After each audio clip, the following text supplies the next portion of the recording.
Do you take calls in your business, and do those calls eventually lead to new clients or new prospects for you? So what I want to do is make sure that you have somebody amazing on the phone for you. But I know as a small business owner, you probably do not have enough cash to hire a full-time receptionist potentially right now. But it's extremely important. So I wanted to introduce a company that's amazing. They're called Ruby Receptionist. I have vetted them. If you can actually give them a call right now, you can vet them too. It's 855-518-RING. So you can give them a call. They're located in Portland, Oregon. They'll take messages, they'll transfer, they'll actually do follow-up calls and everything. I have talked to the most amazing assistants there at Ruby Receptionist, and they sound like they're coming from my company, which is a wonderful, amazing thing. The better thing is that I don't have to get distracted and take any phone calls, and neither does my assistant or anybody on my team, because Ruby Receptionist can do that. So please check them out. You can also go to callruby.com, but the phone number is 855-518-RING. Feel free to give them a quick call right now and see for yourself.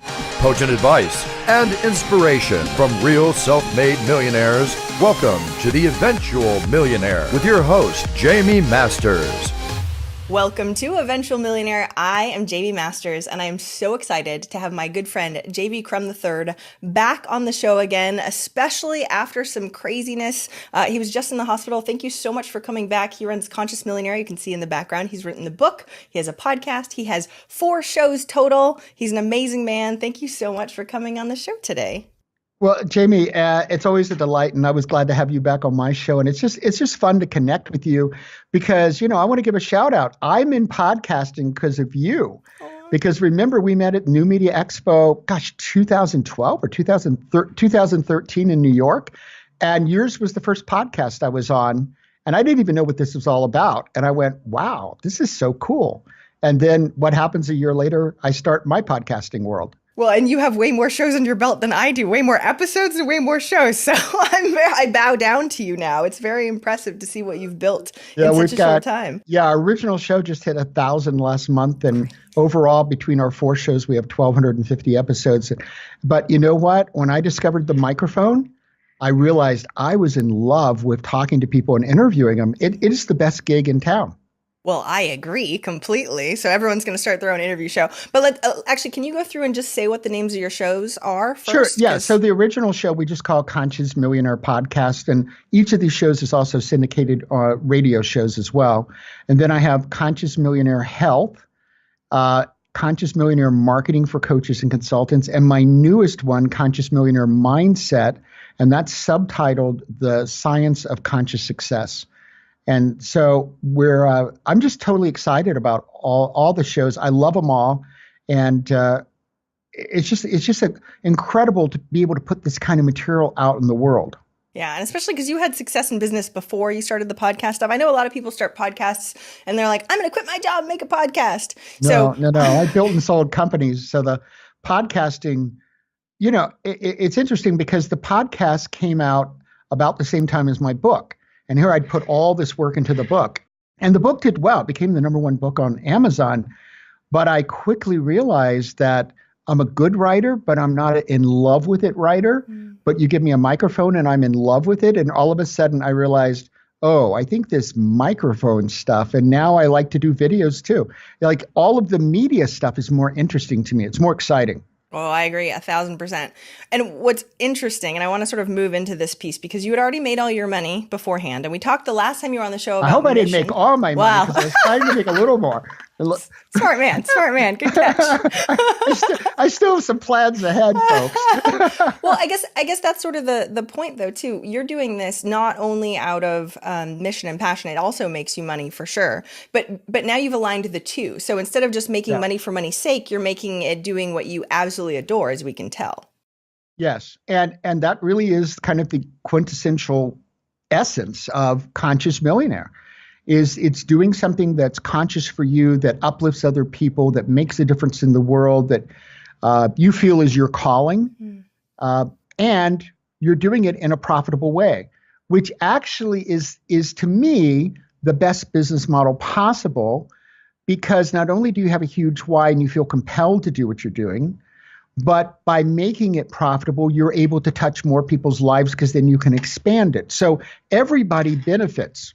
Okay, out so of this. let's talk about this because I've got lots of clients who have successful businesses and then sort of come to a crux where they're like, I'm it's feeling flat, right? Like I either Right. don't have a mission or I don't have the reason why. And do I switch businesses completely or can I find my why within the business that I have? Can you sort of give us the steps on how Sure. you Yeah. find your why? Absolutely. Because I think I could address it from both the standpoints. So initially, I had a regional trucking line, mainly because it was a family business that was bankrupt, and I took it over at 23. But I made money, and I did well, and I ultimately hated what I was doing. And I didn't find any why in it. So I did the fun thing was that I sold it to somebody who wanted it, right? Now, let's address the second part. So the second part, you have a business where the why always comes out of is inside you. And the great thing about a why is I have a three-part formula, but I'll just give you the simple parts. If we want to delve down into it, we can, is that you discover something you're just deeply passionate about. You discover what is your purpose, but the purpose is really a difference you want to make. And then you look at what are your strengths and you go, well, how do these come together?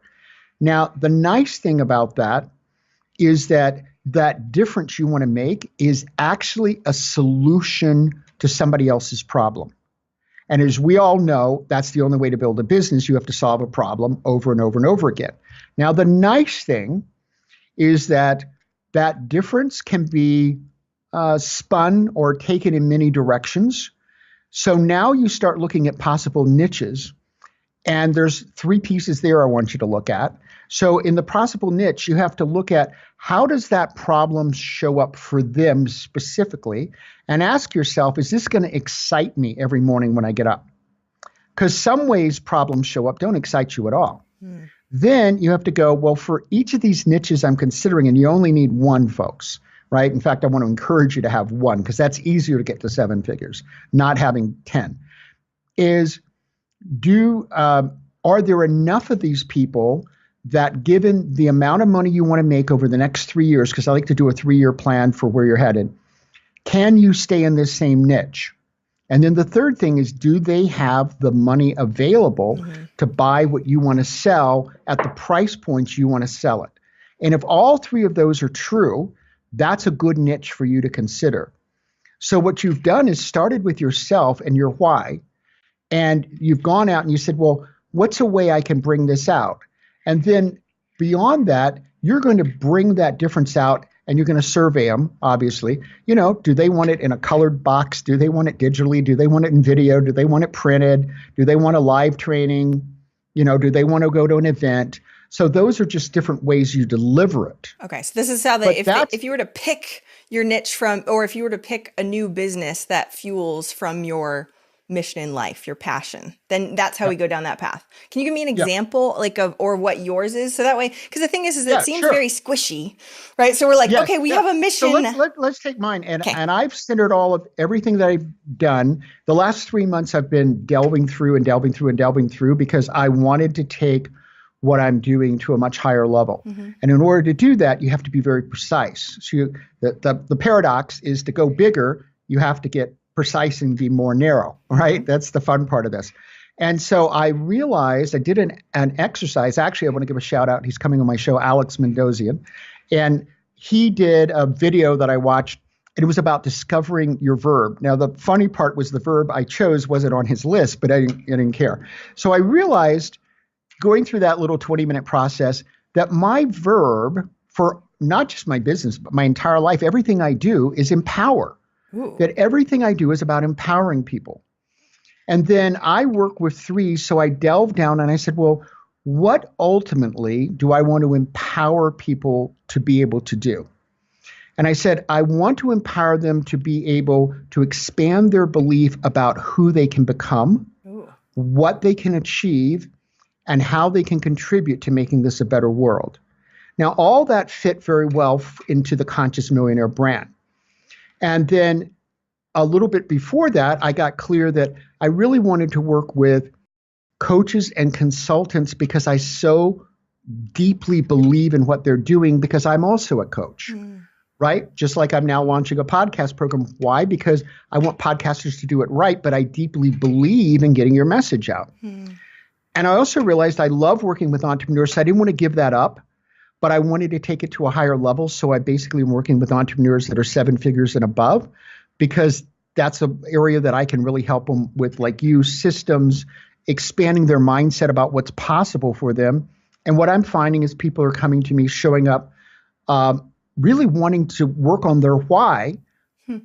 Even though they have a very successful company, they're wanting to play bigger. But play bigger doesn't just mean I want more money in the bank. It means I want to influence more people. I want to have bigger impact. And so then there's that interplay between impact and profits, because it's impacting people is actually the way you get to your highest profits, right? And that impact is the kind of problem you want to solve. So I could have gone in many directions. What I realized in my private coaching, kind of like you, that we kind of have very similar, what we're looking for, is that when somebody's at 200, 300, $250,000 or above, they begin to be in a place where I can double their business in a year. Yep.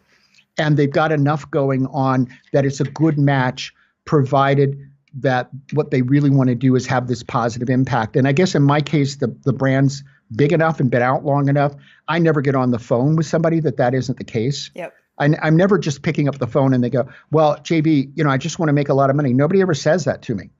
How did you pick the coaches and consultants? Because that's, especially if you've already had a business for a while and you already have prospects coming in, it's hard to pick your niche from that too. Yeah. Well, it is. And we did a pivot because we were just focused on entrepreneurs. And so I'll pull back the curtain and tell you how I chose coaches and consultants. That would be great. Yeah. So first of all, I love coaches and consultants because I am one. So I really believe in what they're doing. But I wanted to be able to scale. I wanted to be able to create programs I could use the same templates, the same processes over and over again. Because otherwise we're trying to solve too many problems. And then you're like, well, then it's generic for everybody. Yeah. Exactly. And what I discovered is if a coach is under 100,000, because I'm right now I'm really just feeling called, okay, I didn't do anything for that group. But I have so many of that group that reach out and they go, I know you don't work with anybody under 100. I wish you would do something. So I'm going, okay, why don't you do a group program for them? But if you're under 100, you're 100. I divided the journey to $1 million into 4 groups. So under 100, 100 to 250, 250 to 500, and then 500 to $1 million. Each of those groups have different kinds of problems they're working on, right? And so with coaches, because the majority of the people come to me are coaches, or they're consultants who kind of want to become coaches because they're realizing this one time going in for a week, there's only so many weeks in a year, and they have a hard time scaling to $1 million. It's a very difficult journey. Coaching, you can do it because you've got so many things. You can do products, you can do so many different things. So with entrepreneurs, what I was finding is that I was working with service entrepreneurs, but every one of them was different. Yep. Right? And I said, well, this isn't scalable. Yeah. And so I made the transition because it wasn't scalable. And now I'm working with 7 and 8 figure entrepreneurs because they have certain kinds of problems. Yep. But because I've been there, I understand those kind of problems. And a lot of it is systems, or, how do they finally become the CEO and stop wearing all these other hats? Because at some point you can't do that. Right? Yep. And as entrepreneurs, we tend to hang on to things. A little bit. Yeah, a little bit. A little bit, right? And Through so gritted teeth I made the decision partly out of a practical, I want to scale, I want to touch more people's lives, but I want to be able to create, this is what we need to do. These are the exact steps you need to take. And while their content might be different, the steps and process are fundamentally the same. Well, and then you can have a bigger impact for the pool that you have, which again, easier said than done for picking something, right? Because picking something is tough, but. Yeah, but does that give you an idea of why I chose that group? Yes. Well, but then I chose that group on the private level at a higher level because they're ready, because they've already solved part of the problem of how do I put money in the bank? How do I find a client? They still may need some work on that, but they may need to fix their business model, because a lot of times what got you to $250,000 isn't going to get you to $1 million. Yes. Right? So you have to kind of go, oh, well, I see this isn't really scalable because it doesn't work. Yes. I'm What trying to explain to people, especially the people that aren't making over 250 right now, that it's an ever evolving process of rejiggering it over and over. Like you pick your avatar potentially, but it can also change, or you go a little too broad and then you narrow. There are always these decisions coming in. You never go in and go, oh, everything's done. My mission's done. My this is done. My this is done. Everything. Oh, ta-da! We're all set. I'm so glad you said that, Jamie, because one of the things that I've started telling people, because I realized it myself, was that you get your why, and I love working on those pieces, but every year you have to redo this. Yes. It's not done for life. Yes. It's done for a Oh, year because yes. you've changed, your business has Yes. changed.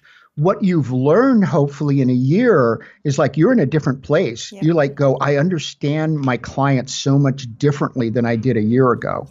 I'm Yes. now seeing these problems that I never even noticed before that they really need help with. Yes. And your brand shifts as a Yep. result. So you have to kind of sit down and do this serious look at what am I really doing here? Why am I doing it? What am I delivering? What is that big result I'm getting? And ask yourself, how can it be more robust than it was 12 months ago? I love this. Okay, good. And this actually is a perfect segue into sort of what we were talking about earlier, which is a little bit more on the unknown piece, right? So you set a goal, you potentially achieve that goal, and then you look out and there's a new horizon. There's always more, right? And there's always Right. unknown through all of that. And we grow as a human, we keep growing and keep growing and keep growing, and we have new perspective every single time, right? So when you're in business, you've got all these new different things that get whacked in the face with, right? Depending Right. on what it is. Well, and the unexpected that happens in that you wake up in the morning and you have your day planned, and then by 9:05 or whenever it is you started, you're going,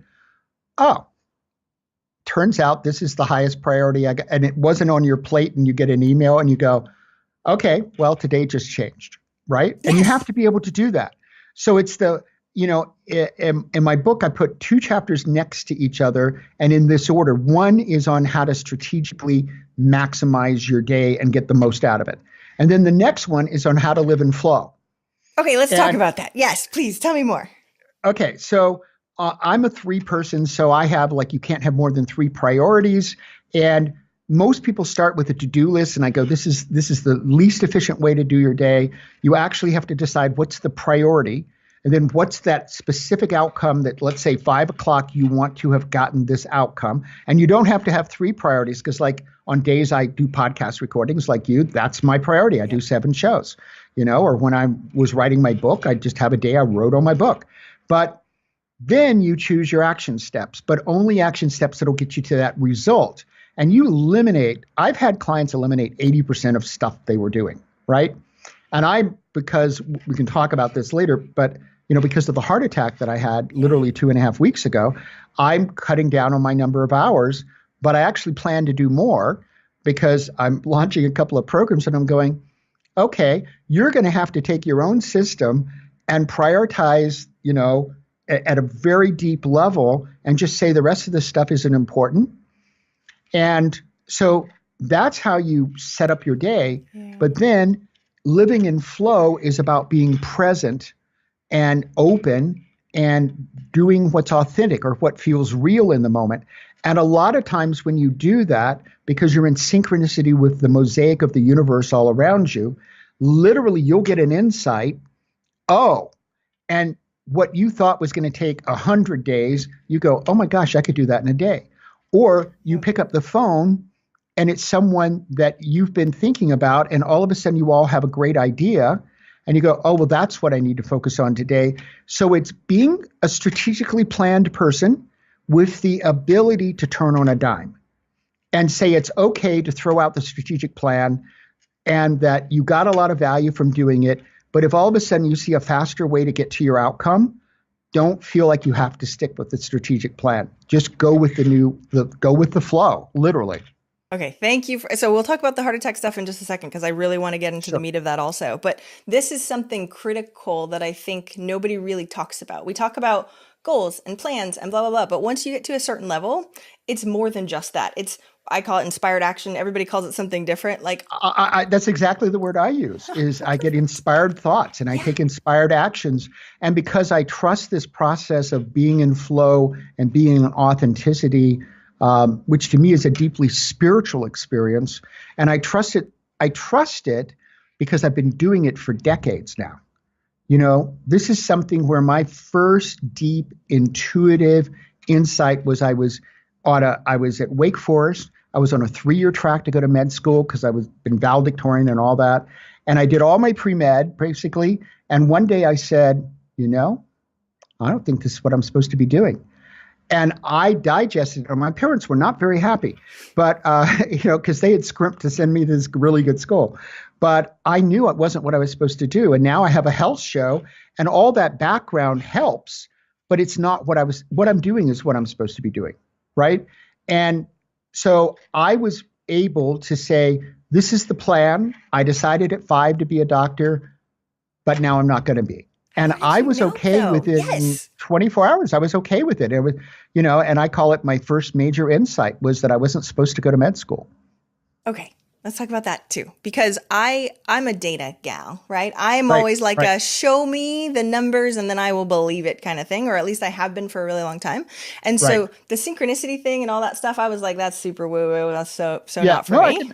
I can get that. But it was before. Now I'm so a convert. So what's crazy is that first time that you actually had sort of that gut check and you knew it wasn't the right thing, it was innate in you is what it sounded like. You just sort of knew that time, right? Well, yeah. And what happened was I'm a numbers person. Mm-hmm. So among other things, I ended up getting a degree in tax law, right? Ooh, fun. And so I was going to physics and chemistry lab and they were like, bang, I understood everything that was going on. Yeah. Felt right. We're going to do this, that. And then I go to biology lab. And as I put it, I was smart enough to do it, but I had no idea what was going on. I didn't feel it. Mm. And one day I said, something's wrong. If I'm going into a profession like something like being a doctor, I should be able to feel it.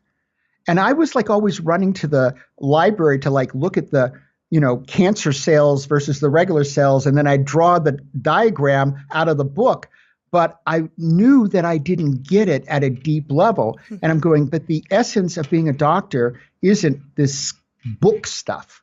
The essence is being able to touch someone and go, oh, that's a nodule. And I'm going, I don't think I have that skill.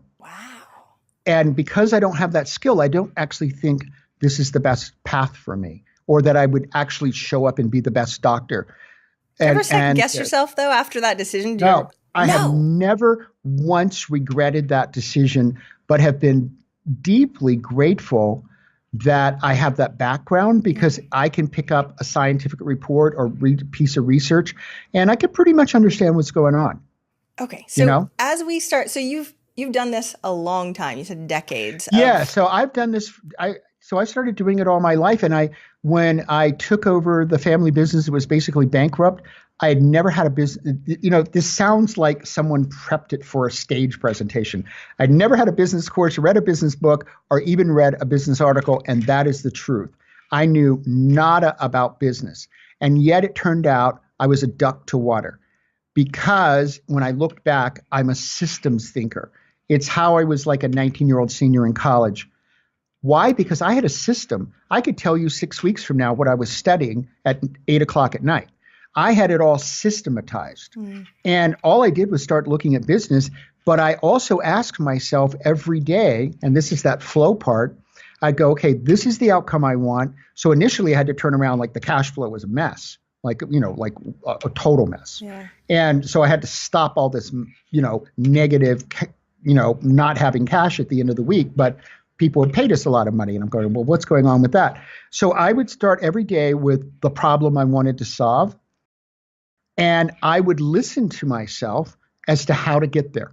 What does that mean? Let's break down. Yeah. Listen Because to myself. Gut check is difficult to interpret. Yeah. And for me, it's a very interactive type of thing. And it's very iterative as well. So let's break all this down.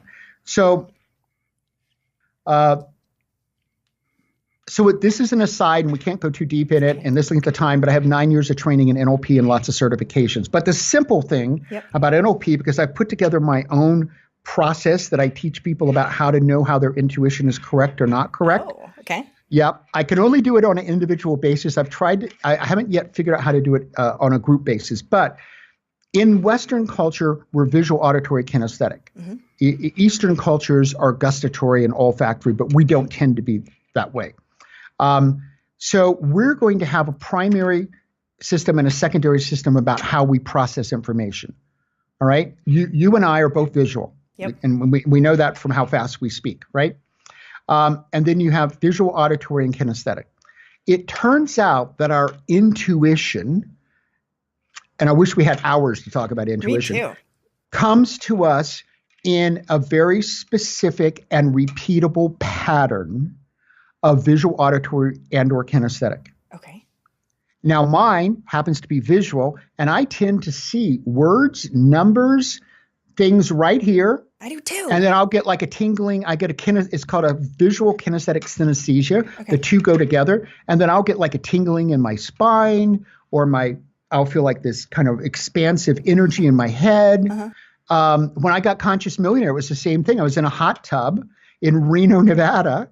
I looked down, I was reading something. I saw the word Conscious Millionaire came to me. I got a tingling. And in that time, I had been camping for 2 and 3 weeks at a time and saying, what is the reason I'm here? I'd sold companies. I said, how do I take my skills and use them? It came to me and I knew that's the calling. That's my assignment, however you want to call it.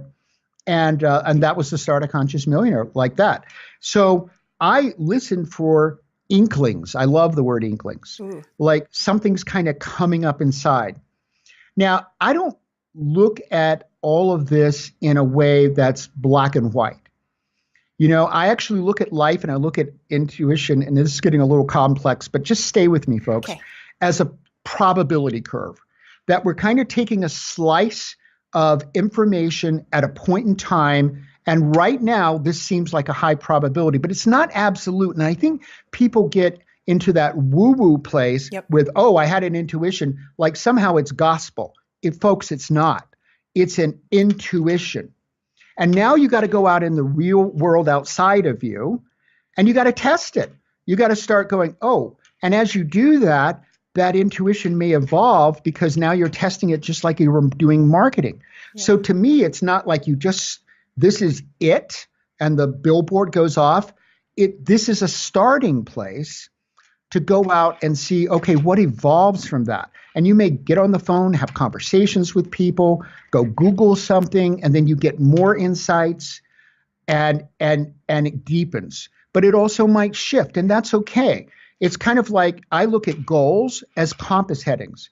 Now, you and I both like the outdoors, and I've done a lot of hiking and camping and everything. And oftentimes you have a compass heading, and then a mile from now, you change that compass heading. Mm-hmm. But that compass heading was right for the first mile because it got you to the point of the next compass heading. Yep. So I don't get disturbed if you have a 12-month goal and along the way you refine it because your experience says, oh, now that I've gotten this information, let's say you surveyed the people that you're working with and you go, oh, I didn't know they wanted this. Now I do. That may change how you bring out a program or how you upgrade a program or who you want to partner with or even events you want to go to. So to me, it's constant information that you're processing, and the internal intuition and the external events in life are all part of a whole. And it's not like one is predominant over the other. Yeah. They're part of a complex mosaic. I love all of this. Okay. Especially because at the beginning, I was like a pros and cons list kind of gal. Like, okay, this is logic. This is what we do. I started interviewing millionaires, and a lot of them were talking about gut and intuition. And I'm like, what does that mean? And I assumed that the feeling was in your gut. And I was like, I feel nothing in there. So I don't know what to tell you. I know. It's not where I get mine either. Yeah. And so I've been on a path of trying to figure this out and test it with as much data as I can get on my own. So I do the exact same thing. I have to meditate because I can't clear this brain for anything unless I meditate, right? Just all over very, very fast. But what's crazy is I meditated and I would try and clear completely and then feel, because I had a hard time tapping into whatever feeling. I was not in my body whatsoever. Like, screw that, I'm in my head, which is fine. And I've learned to tap into that and then test it, like you said, though. So I have lots of data in my own, and I write this stuff down, right? So to go, when I had this thought, I got this. So let's bring a word in Ooh, that I think belongs here. okay. We were talking before we went to air about how both of us are really deeply spiritual people. It's always been my path, and yet I realized in my 20s, because I was having all kinds of experiences that I was not necessarily prepared for or had a reference point for. So I had to, like I had some out of body experiences, those kinds of things. And so I came to a place, and to me, this is not in any way take away the mystery, but that I came to have a scientific approach even to my spirituality. Mm-hmm. Because what I realized is I was having, like when I started studying flow, here I was getting up some days having this amazing experience of flow.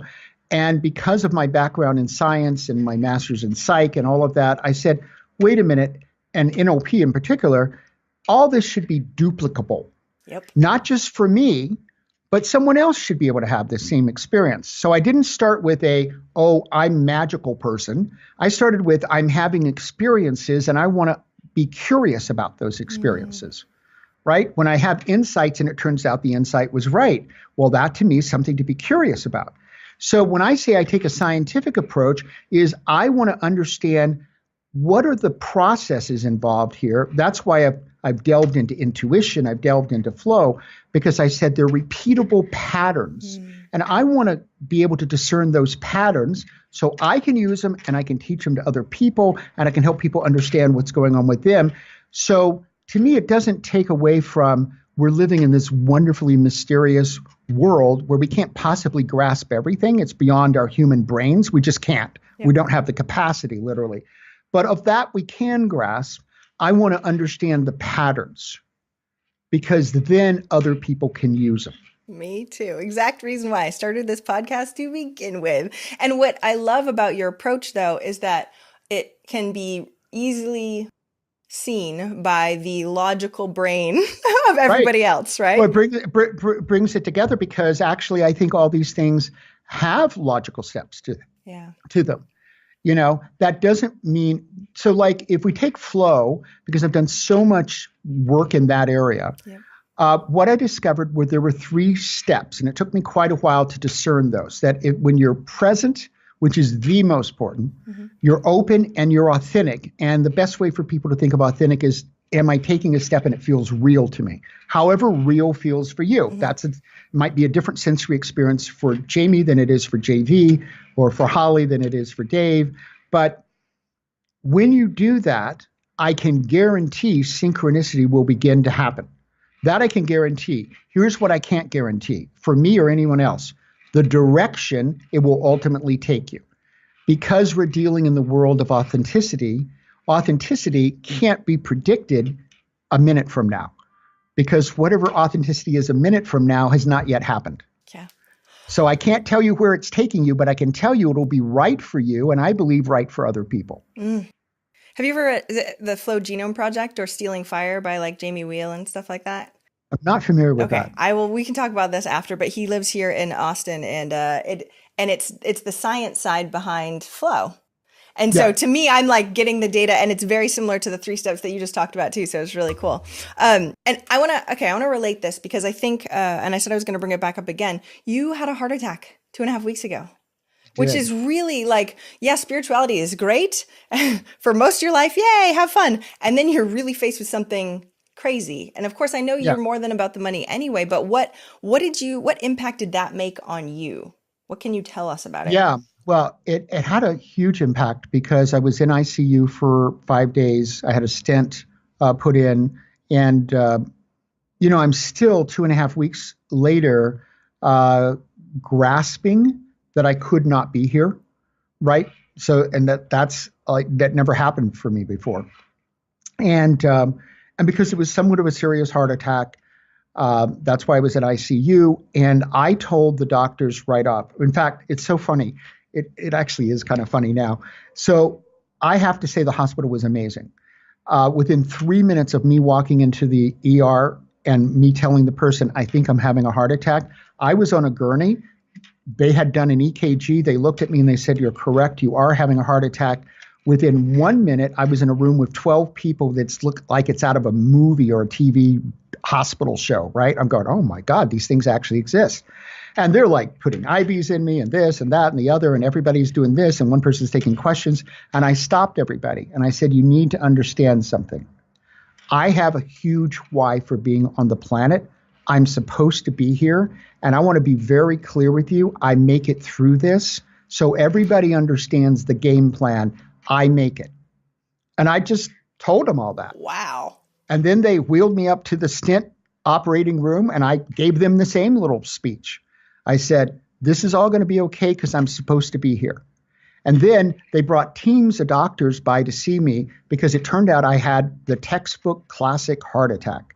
They said, you could not have had a more classic heart attack. So everybody wanted to come see me. So I told them all about my podcast. I told them all of them I was going to heal.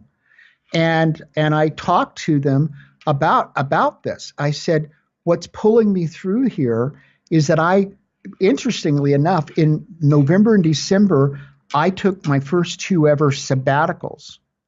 And I took time to journal and ask myself specific questions about my why, what it is I should be doing with my business, how I could play bigger, how I could impact more people. So I had already clarified this. And I told him, I have a huge why for being here, and I have a mission that's not complete. So that's why this all works out. I can't tell you how it works out, but I know it does. And people were just enamored. I had people tell me, I had one nurse say, I've worked in ICU for 2 years. I've never met anybody like you. And I said, well, and when the doctors came, you can imagine, I'm going to hold up a piece of paper. So I got him to give me some paper and a pen. And I'm drawing diagrams of what they're talking about and sketching out plans for how I need to use the information to heal and to get better, right? And they said, we've never seen anybody do any of this. And I said, I plan to heal. Okay. I have a reason for being here. So I'm going to stop you because even just the science side of that, right? The science of belief. And I've met neurosurgeons and baby heart surgeons that are like, the more that the patient believes, right? Like the more that I believe, the more the patient believes. So the fact that you tell everybody and they're like, he believes it, I believe it too, is just helpful in any way for having your care to be the best humanly possible, because they all have the same outcome in mind, just on the science side, let alone being a guy that's directing the whole hospital. Wow. Okay. Yeah, I'm going to do that if I'm ever in trouble. Okay, perfect. It's kind of interesting because that's kind of how I do everything. I put myself at the center, and now I only have one person left for my team, and I've been assembling a team, and I created real clear criteria. So everybody on my team has training in functional medicine because that's the part where you look at the systems and the inflammation in the body. Mm. But my main doctor is both a medical doctor and functional medicine. My nutritionist is functional medicine. The cardiologist I've chosen is a cardiologist and functional medicine. And I am assembling it because I told them the outcome is to heal. And we're going to draw from every resource we can, including energy healing, spiritual healing. I mean, but I want people on my team who first and foremost, like you're putting together a business team, would you put somebody on your team that didn't believe you could grow your company? Well, God, I hope not. Yep. Because they don't belong there. Well, this is the most important thing is for me to heal and to not just heal, but my goal is a year from now that I'm healthier than I was 20 years ago, because now we're looking at everything. We're not just looking at the heart. We're looking at every part of my body, at this point, right? And I want people on my team that believe in the outcome, because if you don't really believe I can heal, I don't really need you. No, I have no use for you at all. I love this. Okay. What are you changing in your life? I know we talked about this a little bit beforehand too. Other than everything. It kind of feels that way right now. Yeah, I bet. Yeah. So I'm working with a nutritionist. And I had already, from everything they told me in the hospital, she said, you did a good foundation. And I'm fortunate because she's working with a doctor that I qualify for the program, but it's 2 days a week for 12 weeks. And I said, that's a bit much. I said, I think that would stress me more, that I had to figure out how to take 2 days a week and run my business on 3. I think I would actually be more stressed. But wait, who said that's not a good idea though? You just said you have to work less too, right? No. Well, work less, but not being available for 2 days. I just said, no, I don't think this is going to work. But they have like the only program in the country exactly like it. And they take a multifaceted approach. They have everybody be vegetarian. But last year I tried vegetarian and it didn't work for me. I need that 20% protein. And just my body, I just needs that. But they now have me on a 2-to-1 fish to animal products and then a vegetarian protein shake a day. Good thing you're very scientific and going crazy with the data and everything.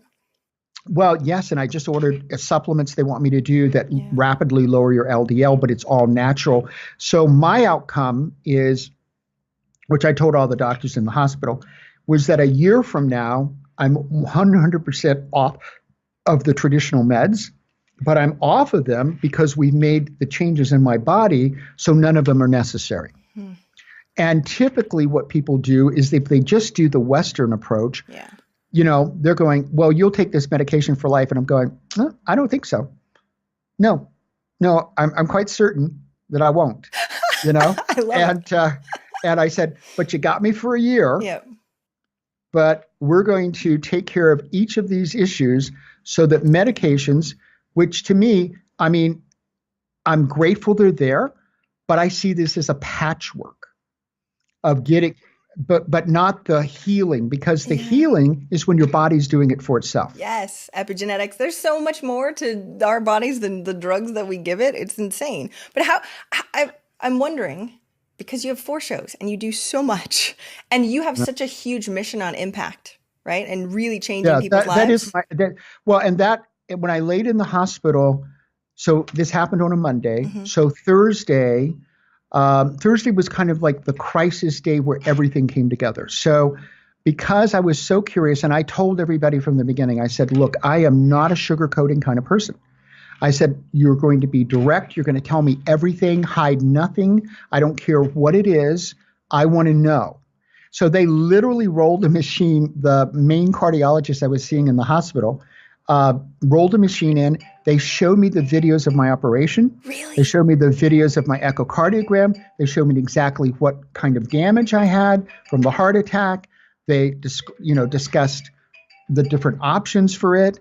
And I got it. And I had to make some decisions that day because they said, okay, what we need to do is minimize any possibility of you having a stroke on top of this for the next 3 to 6 months. So we talked about that, and the cardiologist went out and did a bunch of research and then brought it back to me. Of course, this worked for me because like you, I want to see the research, right?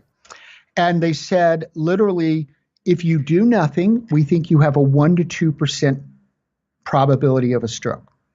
If you do this special drug, which has its own possible side effects. So I had to think through that. And, you have to do regular blood testing with it and everything, which is Coumadin. Some people listening will have heard of that. For 3 to 6 months, it reduces it to 0.5%. But I had to weigh a situation that was not black and white, actually. It sounds that way to you, but because we're also talking about other side effects, it's gray. Yep. So I called every decision in business too. It's all gray. Everything's gray. It's gray. So I called my regular doctor and she says, I understand the situation. It's beyond my expertise because I'm not a cardiologist. And she said, if you think the doctor is shooting a straight arrow, I thought that was an interesting language. Do what he says. Do what he recommends. And he told me, and I think the reason I went with the decision was he says, I'm typically a wait and see. But my sense is in your situation, we should be a little more aggressive. So my recommendation is to do the drug that will, reduce, that will give you literally a 3 to 4 to 1 better probability. And so I chose to do that. But that day made me aware this is some serious stuff you're dealing with, right? And so here's what happened that day. And the doctor said, I've never seen anybody come to terms with this so fast. And I said, well, if I got to come to terms with it, I'm just a come to terms with it kind of person. So I said, I get it. For me to be in control, I have to accept that I'm not in control. That's what this journey is going to be about. And then I realized that this is actually how I live all my life because I come from this deep spiritual place of authenticity and trust that the path will unfold and I only need to see 100 feet in front of me, right? Because the truth is what I think is going to happen 45 days from now is probably the only thing that's not happening, right?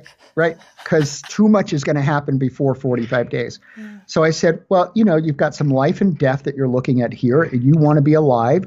So while you trust that you're supposed to be here, you also want to do everything that's proactive to be here, right? It's not like you just trust, you believe here. It's kind of like sitting in the corner and meditating and someone's going to bring you some money in your bank account.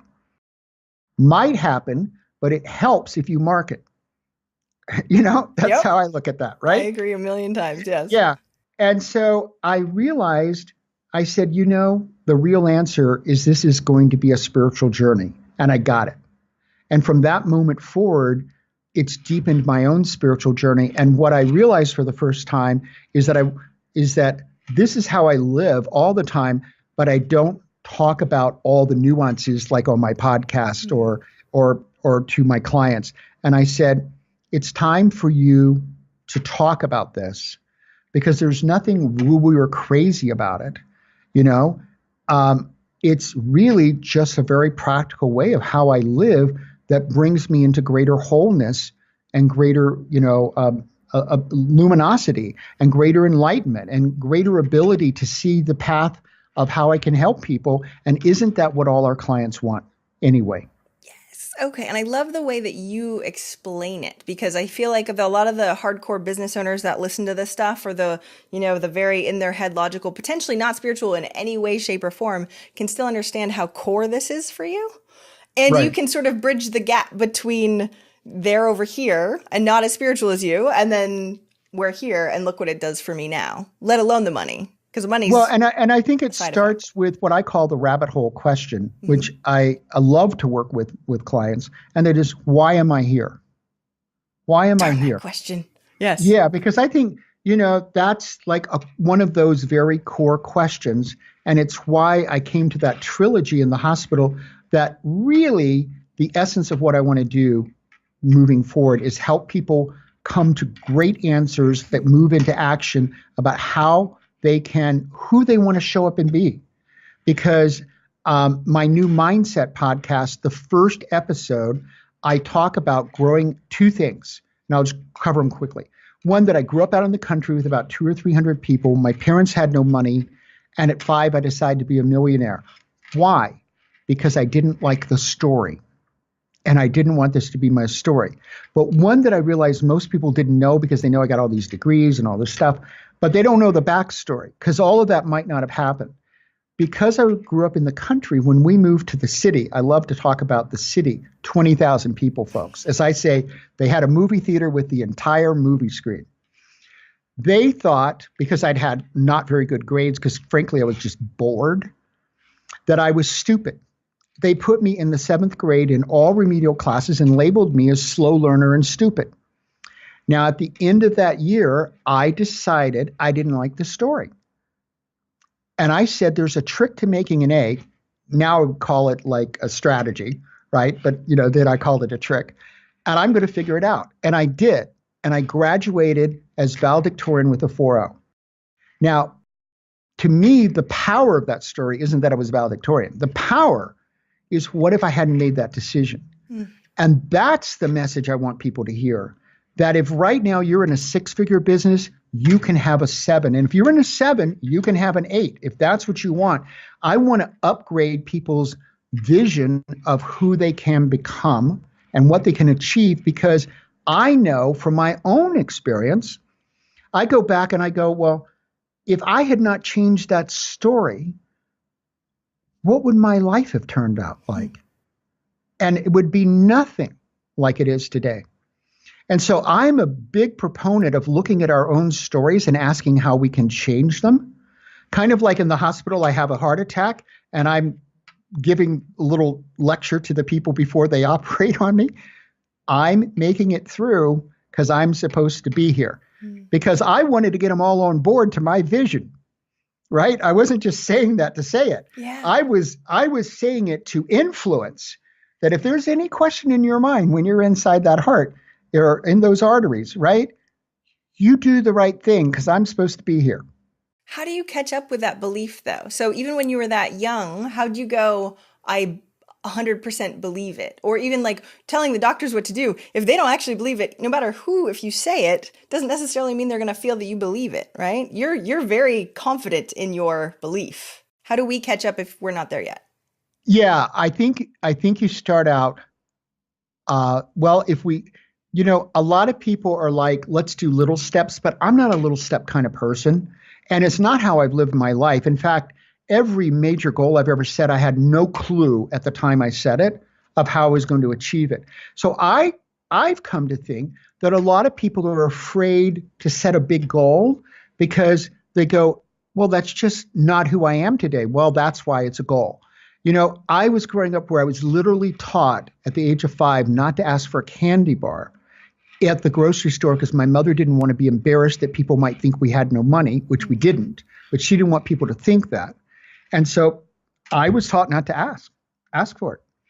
And that was actually, when you go back, well, that was part of the my sitting one day, literally and asking myself, what's the solution to this problem? Because I said, my parents are smart, but they're broke.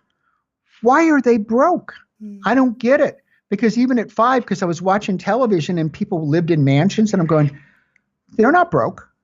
As a little 5-year-old, that's all I'm thinking is, why are they living in a mansion and we're clearly not? Yep. Right? What's going on here? And it was actually I'm so glad you asked that because I haven't said this in about 2 years because I forget to say it.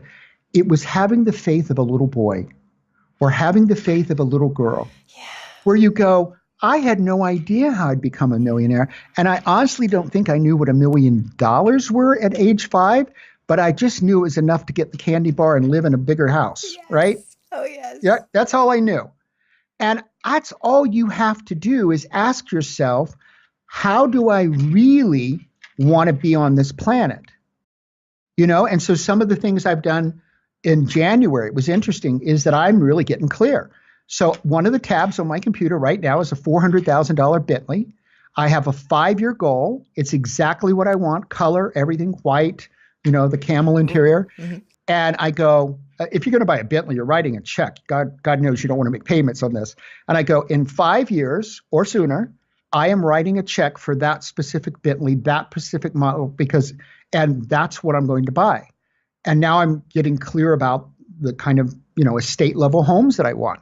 But what exactly do I want? Like I thought I wanted something with a acre and a gate and all this and some staff. And I went, no, you like to travel. Forget that stuff. You actually don't want property. You want something that's 6,800 square feet. I know exactly the size. I know exactly, what it's kind of like. But I have reasons for it. Like the basement's going to be ripped up and become a film studio because I want a film studio in my home. So I can do all of that from my house and because I want a television show in 3 years. Now, of course you do. See, of course I do, right? But do I know how that happens? Yeah. No. Yeah. Is that important? No. And I'm giving you these things not because everybody, if you're listening today, first of all, I don't think there's an accident. I think every show that you hear, mine, Jamie's, anybody's, you're supposed to be listening to it or you wouldn't feel compelled to do it. And I want to challenge you to really get clear this week how you want to show up. And how you want to show up is like, how do you want to live? Because otherwise you stay in that box that you're in and you never get out of the box. And unless you have no adventurous goals whatsoever inside of you, and I don't think that's true, I think everybody does. Yes. I want you to claim them and then start asking, how do I get there?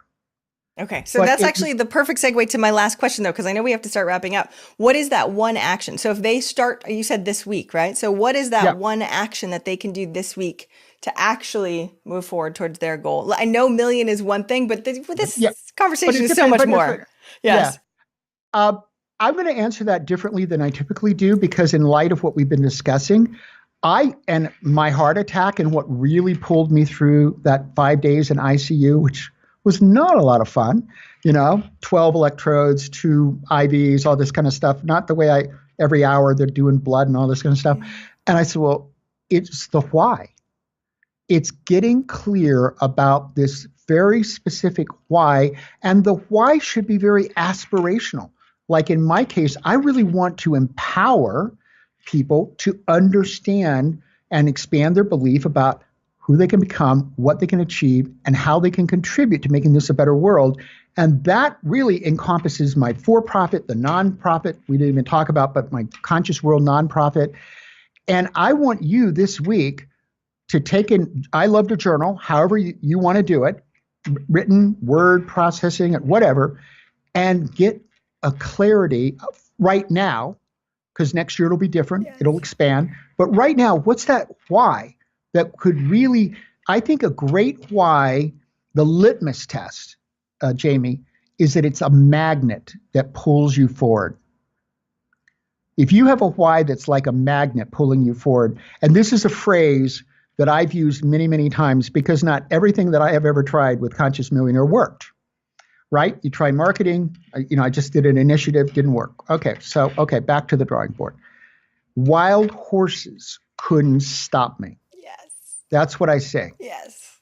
It doesn't matter. It's the day that nothing happens correctly. You lose the big client you wanted. This all happens to all of us, folks. But you have to be having a why that wild horses couldn't stop you from moving toward it. And that will pull you forward in all areas of your life. Yes, times a million. So my whole thing is I can't not. Like it's a little obsessive. Yeah, I can't not. Right. I can't not. And help people. yeah, I actually coined a term out of conscious obsession. And it's being consciously obsessed with something that's got a powerful outcome for you. And that makes you feel better about obsession. That's way better. I think obsession has a positive quality to it. None of us ever achieve any goal we're not obsessed with. Yeah. It doesn't happen. You have to be kind of like laser obsessed that I'm getting there and nobody and nothing is standing in my way because I'm going right through. Yep. No matter what. That's what we say in my family. No matter what. Love you no matter what. We're doing this no matter what. Don't know what to tell you. We'll figure it out as we go. We'll see how it goes. Okay, I know we have to start wrapping up because this is amazing and we apparently could talk for hours and hours and hours. And I know you have a giveaway gift for our people. I do. So please tell us.